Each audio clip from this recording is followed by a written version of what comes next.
एक बार फिर से स्वागत है आपका हमारे चैनल पे। और आज हम इस वीडियो में चोल साम्राज्य के बारे में चर्चा करने वाले हैं। तो वीडियो को एंड तक देखें। वीडियो पसंद आए तो लाइक करें और चैनल को सब्सक्राइब नहीं किया तो अगर आपने तो ज़रूर कर लें, ताकि ऐसी ही वीडियोस आपको मिलते रहे। और पहले की वीडियोस देखना चाहते हैं तो लिंक डिस्क्रिप्शन में है, क्लिक करके आप हमारी पहले की वीडियोज़ को देख सकते हैं। ठीक है, तो ये जो हमारी वीडियोज़ है ये NCERT बेस्ड हैं। तो किसी भी एग्ज़ाम्स की अगर आप तैयारी कर रहे हैं तो आप हमारी वीडियोस को स्पेशली फॉलो कर सकते हैं सीटेट पेपर 2, DSSB के एग्ज़ाम्स या KVS के टीचिंग एग्ज़ाम्स के लिए। तो चलिए शुरू करते हैं। चोल साम्राज्य। देखिए, चोल साम्राज्य जो है ये दक्षिण भारत का साम्राज्य था। ठीक है, और पेन्नार और कावेरी नदी के बीच जो पूर्वी समुद्र तट है वहाँ पर स्थित था। ठीक है, इसकी स्थापना की थी विजयाल्या ने। ठीक है, विजयाल्या ने। और ये साम्राज्य जो है 9वीं शताब्दी में इसका उदय हुआ था।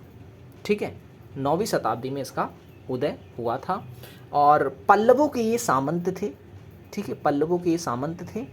और स्थापना मैंने आपको बता दी, विजयाल्या ने जो है इसकी स्थापना की थी। और विजयाल्या ने ही जो है तंजावुर को जो है अपने अधिकार में कर करके इसकी राजधानी जो है चोल साम्राज्य की, वो तंजावुर को बनाया था। ठीक है, तो तंजावुर जो थी वो चोल साम्राज्य की राजधानी थी।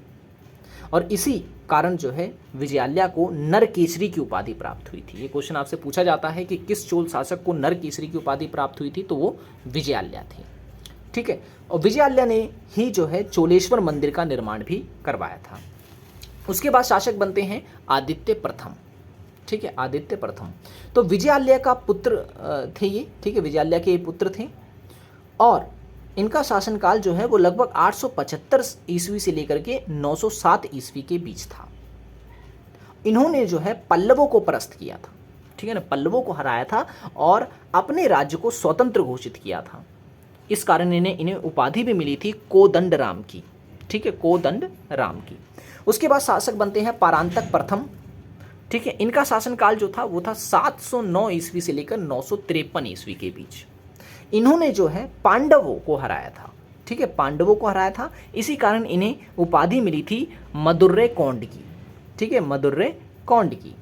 905 ईस्वी में परांतक ने वेलूर के युद्ध में पांड्य तथा श्रीलंका की संयुक्त सेना को बुरी तरह से पराजित किया था।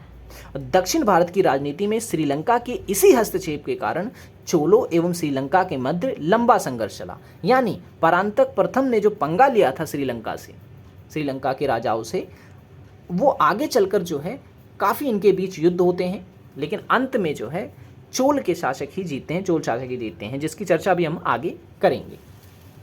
ठीक है, 1949 ईस्वी में जो है राष्ट्रकूट नरेश कृष्ण तृतीय, ठीक है, कृष्ण तृतीय से जो है युद्ध होता है। किसका? तो परांतक प्रथम का, जिसमें अच्छा उस युद्ध को क्या कहते हैं आपको याद रखना है, तक्कोलम का युद्ध। ठीक है ना, तक्कोलम का युद्ध कहते हैं। इस युद्ध में जो है चोल बुरी तरह से पराजित हो जाते हैं। ठीक है, और जो क्षेत्र होता है इनका उत्तरी भाग, उसे राष्ट्रकूट साम्राज्य में मिला लिया जाता है। ठीक है, और परांतक प्रथम की अगर हम बात कर रहे हैं तो इन्होंने चोल राज्य की सीमा जो है दक्षिण में कन्याकुमारी तक पहुंचा दी थी और एक मंदिर का निर्माण किया था, चिदम्बरम मंदिर का। ठीक है, कहाँ पर? तो याद रखना है आपको, तंजौर में। उसके बाद शासक बनते हैं राजराज प्रथम। राजराज प्रथम जो थे चोल साम्राज्य के सबसे महानतम शासकों में से थे।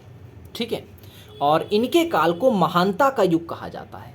ठीक है, 985 ईस्वी से 1014 ईस्वी तक इनका शासन रहा था। ठीक है, और जो है इन्होंने चेर की नौसेना को कंडलूर में परास्त किया था। याद रखना आपको, कंडलूर में जो है चेरों की नौसेना को इन्होंने पराजित किया था। इस कारण इन्हें जो है एक उपाधि भी मिली थी। ठीक है, आप देख सकते हैं कंडलूर सालेकल मरूत की जो है उपाधि इन्हें मिली थी। और राजराज ने ही जो है श्रीलंका पर आक्रमण किया। उस समय वहाँ का राजा था महेंद्र पंचम। ठीक है, महेंद्र पंचम, उसको जो है इन्होंने पराजित किया था।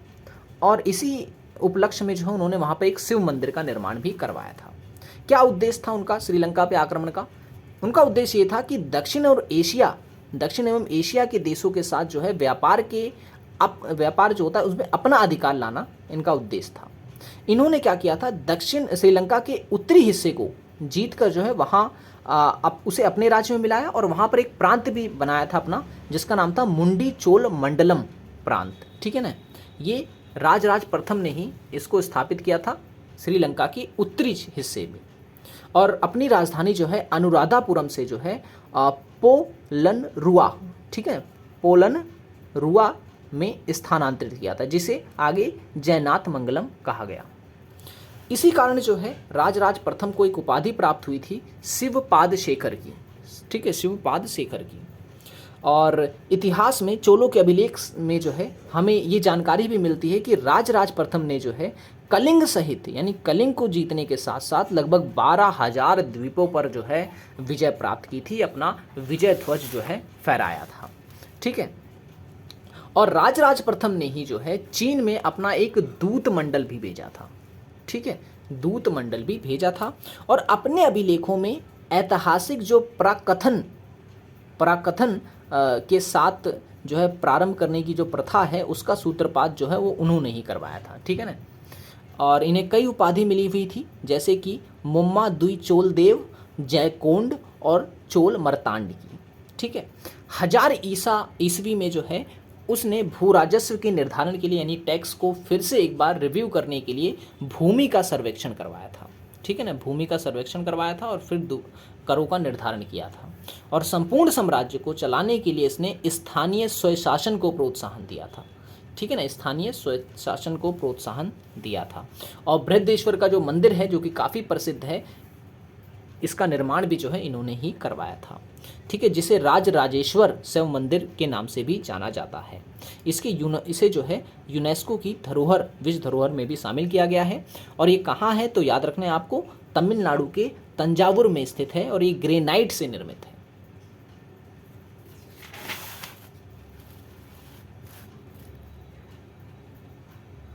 ठीक है, इसके बाद जो शासक बनते हैं वो होते हैं राजेंद्र प्रथम। ठीक है, राजेंद्र प्रथम कौन थे तो राजेंद्र प्रथम जो थे वो राजराज प्रथम के पुत्र थे। ठीक है, पुत्र थे, और राजराज प्रथम को इसलिए याद किया जाता है क्योंकि इन्होंने संपूर्ण श्रीलंका को विजित किया था, संपूर्ण श्रीलंका को जीता था। ठीक है,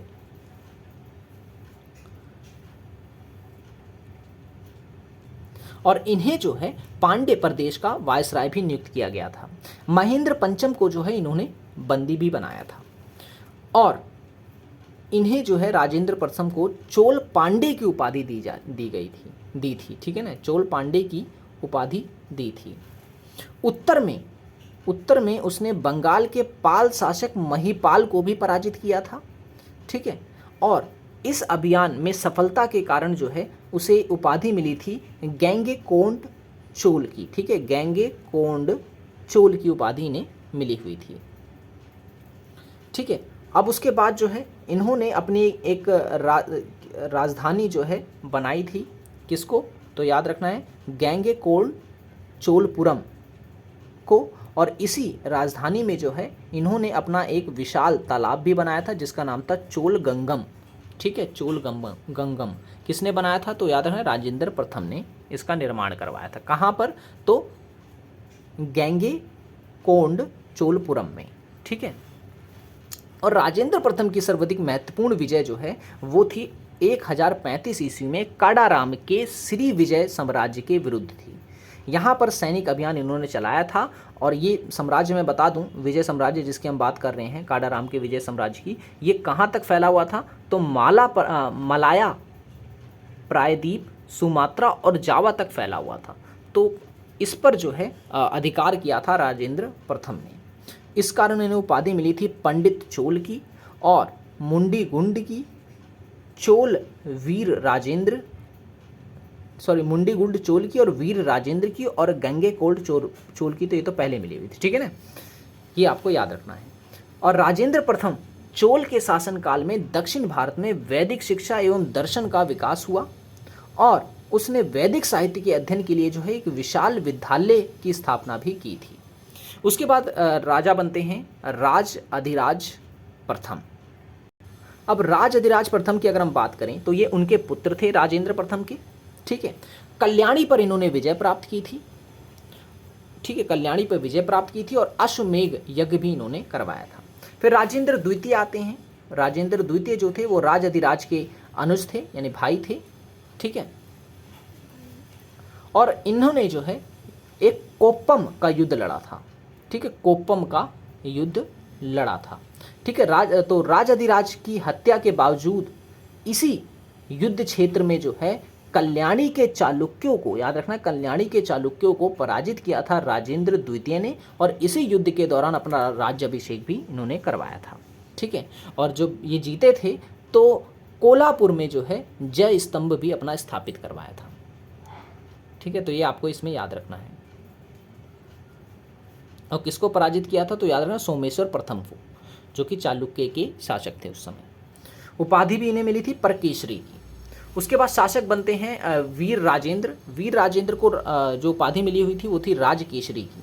और इस काल में चालुक्य नरेश सोमेश्वर ने अपमान एवं रोग से त्रस्त होकर जो है तुंगभद्रा नदी में कूदकर आत्महत्या कर ली थी। ठीक है, तुंगभद्रा नदी में कूदकर आत्महत्या करी थी। और राजेंद्र द्वितीय का छोटा भाई वीर राजेंद्र था, याद रखना है आपको। ठीक है, और फिर अधिराजेंद्र, ठीक है, शासक बनते हैं। तो जन विद्रोह हुआ, चोल साम्राज्य समाप्त हो गया यहीं पे ही। ठीक है ना। अब उसके बाद जो है चोल चालुक्य वंश की स्थापना होती है, और कौन करता है ये भी आपको याद रखना है। कुलोत्तुंग प्रथम जो थे ये इसकी स्थापना करते हैं। ठीक है, 1070 से लेकर 1120 ईस्वी तक जो है ये साम्राज्य चलता है। और इसके संस्थापक आपको याद रखना है, इन्होंने ही जो है चोल चालुक्य वंश की शुरुआत की थी। किसने, तो कुलोत्तुंग प्रथम ने। ठीक है, तो कौन थे ये थे राजेंद्र द्वितीय के पुत्र। ठीक है, जिन्होंने जो है कलचुरी शासक व कलिंग नरेश को पराजित किया था। और इसी समय जो है श्रीलंका के राजा विजय बहु स्वतंत्रता प्राप्त किए थे, या कहें कि स्वतंत्र किया था। और इन्होंने भू राजस्व निर्धारित किया था, भूमि का पुनः सर्वेक्षण करवाया था, और व्यापार में जो बाधाएं थीं, चुंगी, तटकर वगैरह, इसको ख़त्म किया था। और 1077 ईस्वी में 92 व्यक्तियों का एक दूत मंडल चीन भेजा था। ठीक है, अभी मैंने आपको बताया कि कौन सा ऐसा शासक था, आप बताएं कमेंट में कौन सा ऐसा शासक था जिसने चीन में एक दूत मंडल भेजा था इससे पहले। ठीक है, आपके लिए क्वेश्चन आप बताएंगे। अब उसके बाद जो है कुलोत्तुंग प्रथम के उत्तराधिकारी जो है विक्रम चोल आते हैं। इनका शासनकाल 1120 से लेकर 1133 ईस्वी तक था। इन्हें एक उपाधि भी मिलती है जिसका नाम था त्याग समुद्र की। इनका शासनकाल लगभग एकदम शांत रहता है, कोई ज़्यादा आक्रमण नहीं होते हैं। ठीक है, इन्होंने जो है चिदम्बरम में स्थित जो नटराज मंदिर है उसका पुनरुद्धार करवाया था। ठीक है, हालांकि सभी धर्मों का सम्मान करते थे, लेकिन फिर भी इन्होंने गोविंद राज मंदिर में जो वैष्णव की मूर्ति थी उसे समुद्र में फेंकवा दिया था। ठीक है, जिसके कारण इनकी काफ़ी आलोचना हुई, और प्रजा से इन्होंने जो है ज़बरदस्ती कर भी वसूला था। ठीक है, उसके बाद शासक बनते हैं राजा राज द्वितीय 1050 से लेकर 1150 से 1173 ईस्वी में। ठीक है, तो ये जो थे ये चोल साम्राज्य के सबसे अंतिम शक्तिशाली शासक थे, और फिर इनका कोई पुत्र नहीं था। ठीक है, तो अंत में जो है कहा ही जाता है, इतिहास ऐसा कहता है कि राजेंद्र तृतीय जो थे इस वंश के अंतिम शासक थे। उसके बाद ये साम्राज्य पूरी तरह से समाप्त हो जाता है। एक वीडियो मैं इस पे और बनाऊंगा इसकी प्रशासनिक व्यवस्था के ऊपर। ठीक है, तो ये वीडियो अगर पसंद आई हो तो लाइक जरूर कर देना, चैनल को सब्सक्राइब नहीं किया तो जरूर कर लें। जितने भी इंपॉर्टेंट पॉइंट्स हो सकते थे मैंने कवर करवाने की पूरी कोशिश की है। फिर भी अगर कोई डाउट है तो आप मुझे कमेंट कर सकते हैं। अब मिलेंगे हम अगली वीडियो में। Thanks for watching this video.